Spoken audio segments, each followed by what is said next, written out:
running a home-based business in Japan. The good and the bad, let's do it. When you buy a house in Japan, or abandoned house or IKEA, which is what most foreigners do, there's many tax advantages when you're doing your renovation. I'll just run through a few things. So when you do your initial renovation after you've purchased your property, what happens is a percentage of your house, of the floor plan, will be part of your business. So whatever renovation is done in that part of the building, you can offset it against any future taxes, and the taxes are on the profits of your business or the income of your business, and that gets amortized over so many years. So if your renovation for that part of the property is $50,000, it may be split up over 3 years, and those expenses will be offset against your profits of your business. Whereas if you just had your normal house, your renovation costs would all be paid out as normal from your pocket, and if you had your business elsewhere, you could only use that as your tax write-off in your business. So having your business at home, and especially if you buy a larger house where you run your business from, it's a smart way to do things. So in the case of my renovation for my house, I talk about this on my IKEA buying series on Patreon. There's a 10-part series for people who want more in-depth information, but the basics are, I bought my house for $30,000 US, and I spent about $100,000 US on the renovation, which included the cafe and house part where we live. Now the cafe part, which is 35% of the floor area, the money spent in that area on the renovation, I can offset against my profits over the next 7 years, and I've got 2 more years left. As for ongoing expenses, as you're living in your house that has the business attached or inside the house, since there's only one electric bill, only one gas bill, and one internet bill, a percentage of that bill you can also use as expenses in your business. So a certain percentage of the electric bill will be paid by my business, or offset against the profits of my cafe business, since I need the electricity to run to operate the lights and the refrigeration and things like this. So these are the basic obvious financial benefits of just operating your business out of your house, is it cuts your expenses down. Another thing I found that's a benefit too is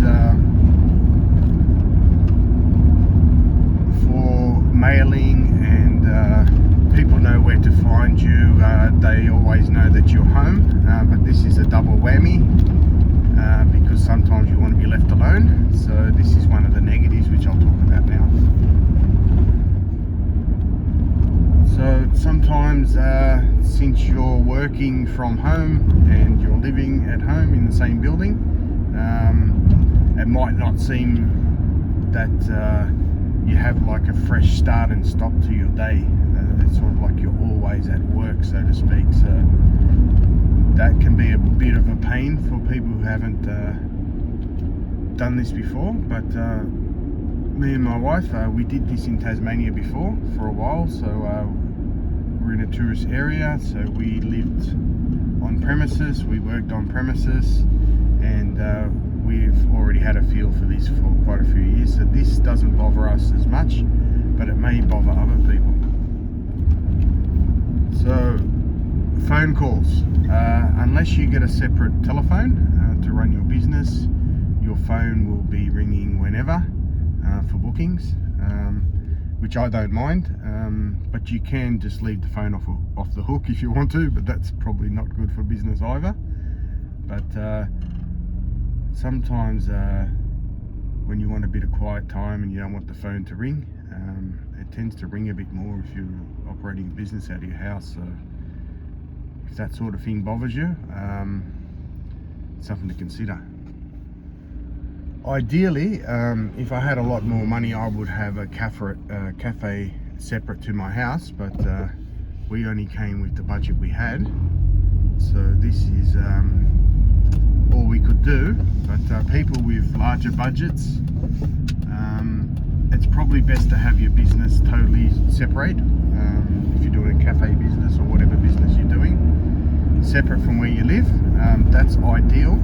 But then again, you have travel, so you'll need to travel to work and travel back, whereas I only have to sort of walk 5 meters and I'm at work. So there's benefits, and of course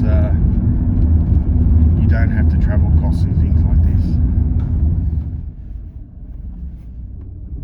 So maintenance on your building, since it's your house, if you have to spend money for maintenance, which you would normally have to do on an old house anyway, your business will be able to pay for the percentage of that as well, because your business operates out of that building. So there's ongoing financial benefits operating your business out of your house. So the big one is the main renovation. So this is a big cost factor for foreigners when they come to Japan. They buy a house and it might be cheap or whatever, but the renovation is always a lot more than the cost of the house, and it's the main worry. And if you're planning to do a business anyway, it's a good option, because at least you can get some of your money back as it's offset against your business. So whatever money you've sunk into your renovation, it's still coming back in a way, so you still get to enjoy it, and it gets partially funded by your business. Another negative is you'll also get people coming up and knocking on your house when you're not open, which is a pain. So it doesn't matter if you put a closed sign out or not. A lot of people, because they don't read the Google opening times or whatever, and they've travelled out to your cafe, they've spent the half an hour travel, and they just want to make sure they haven't totally wasted their time. So I found that they'll still knock on your door if you put 10 closed signs outside. So these sort of things is sometimes a bit of a pain, and you get the odd person that wants to walk around your whole property as well. When they come and they think your whole property's the business or something, and they'll come and walk around your back garden and stuff like this while you're working, and all of a sudden you pop your head up and potential customers behind you. So these sort of things, you know, it's funny, you know, the first few times, but it keeps happening all the time. It gets a bit frustrating. So depending where you live, I live out in the countryside, so it doesn't matter if your grass gets a little bit long or your trees haven't been trimmed in a few months or whatever. It's sort of what people expect coming out to the countryside. So there's a little bit less pressure to have your house looking pristine or whatever, as you would possibly if you had a cafe in town. Everything would have to be in ship shape all the time. So there's less pressure in that respect out in the countryside. People kind of expect an old building, you know, maybe sometimes the garden doesn't look that great, but that's part of the charm, isn't it, being out in the countryside? So I found that those sort of pressures are non-existent, but it worried me at the start, especially the front of the building, how it looks very dated and things like this. And I've just found that people just don't care at all. All these worries that I had, you know, that I've really got to get the outside up to standard and you know, a basic standard, instead of how I found it. Totally unwarranted. But if you had a business in a urban area, you would really need to be on top of all these issues all the time, and you need a lot bigger budget. So people with small budgets running businesses out of old houses in Japan, it's really good. As for zoning, there are some zonages where you can't have a house and a business at the same property, and they're different zones. I go through all this in my Patreon. So if you do plan to have a house business here, home-based business here, you need to know your zonings for when you do your search, so you don't waste time. You don't want to be looking at properties that it's impossible to ever be able to run a business out of. So this will save you a lot of time.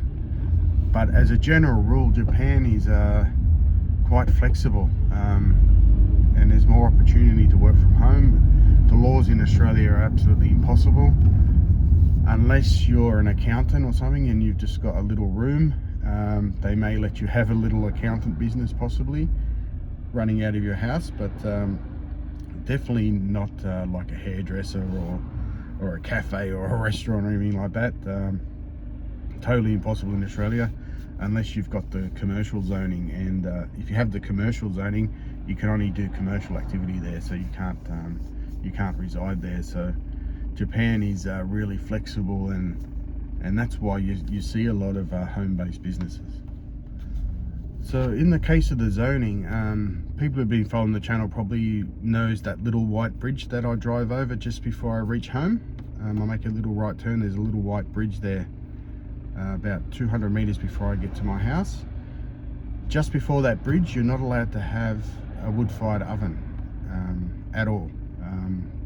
So even 2 meters past that bridge, you can't have a wood-fired oven.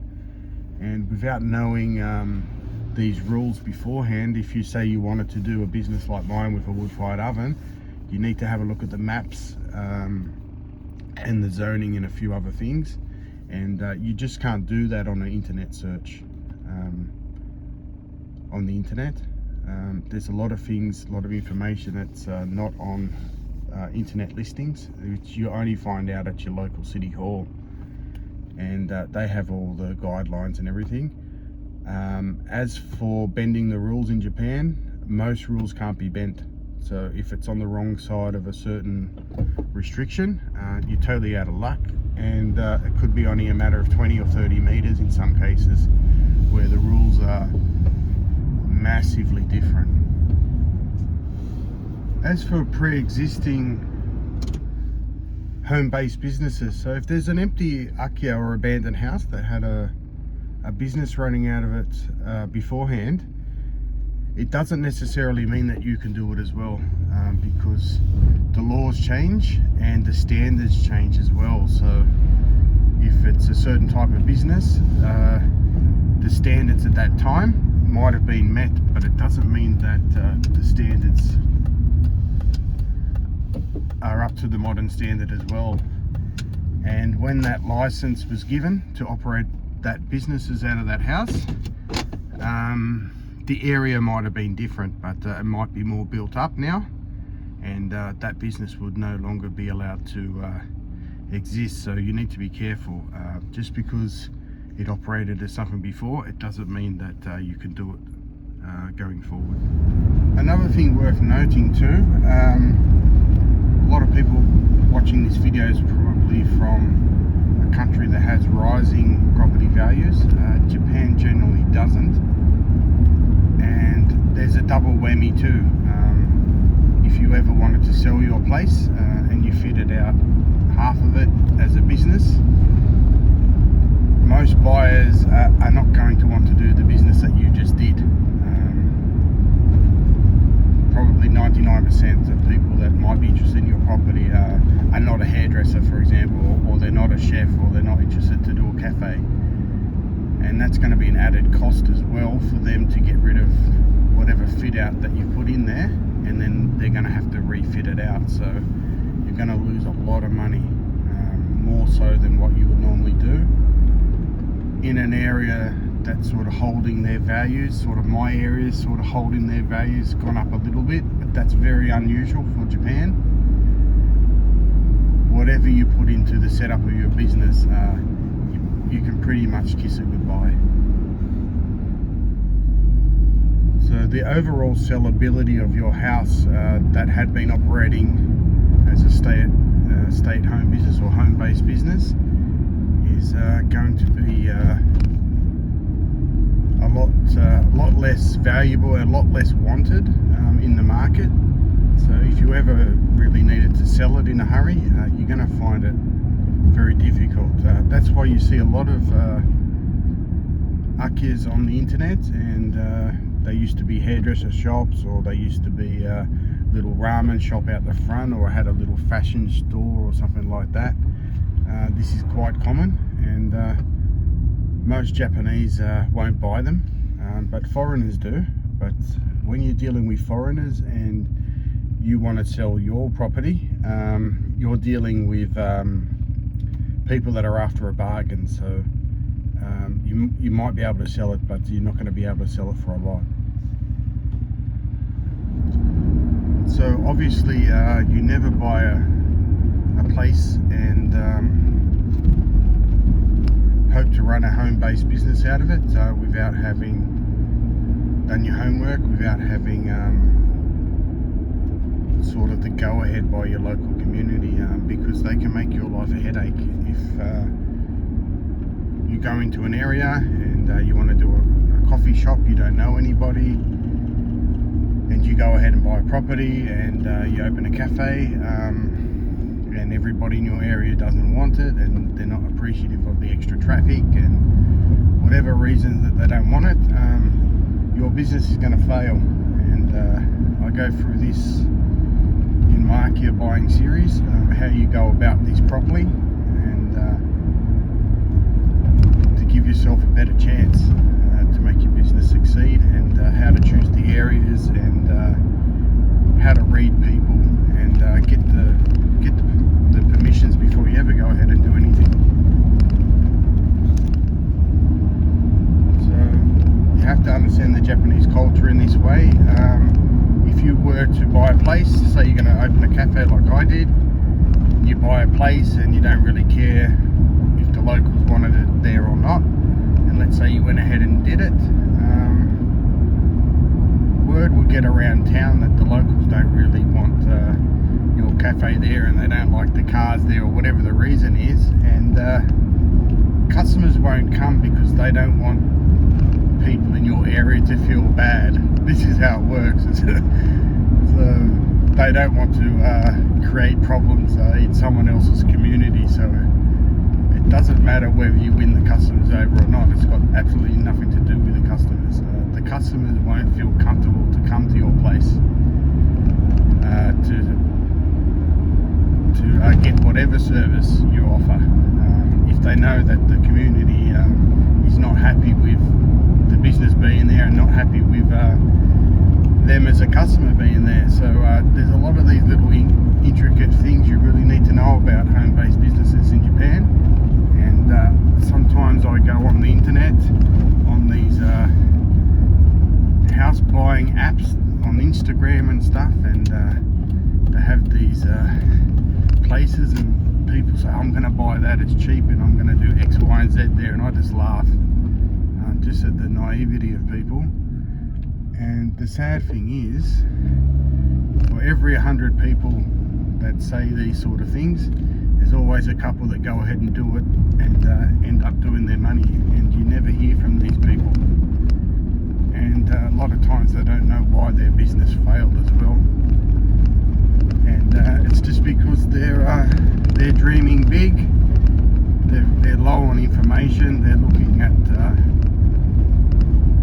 easy ways to start a business here. Just get on the app and buy a cheap place, and think that they're going to succeed, and it's about 5% of the work, if that.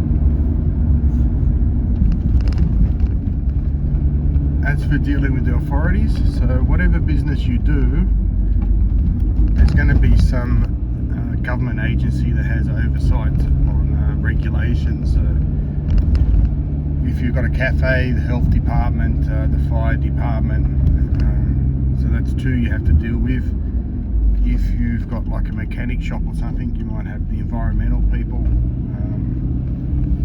that impose certain restrictions on you and regulations. So in Japan, they don't muck around either. The rules are the rules, and they don't appreciate people trying to bend the rules at all. And if they see you as somebody who likes to flout the rules, it's never going to work out in your favour. They're just going to get more stricter on you, and you're going to get a bad reputation, and it's just not going to work out well.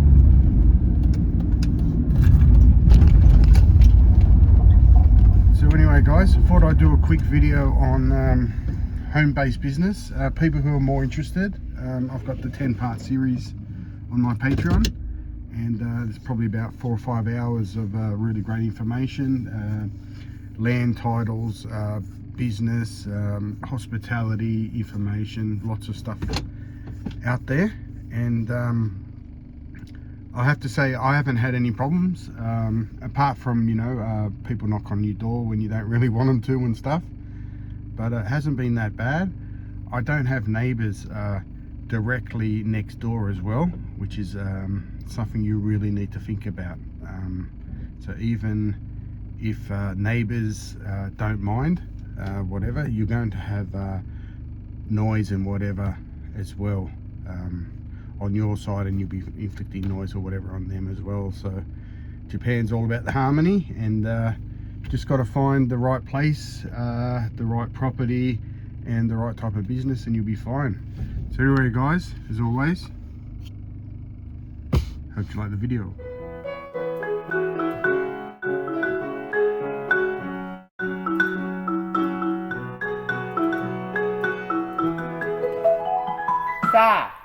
Let's go.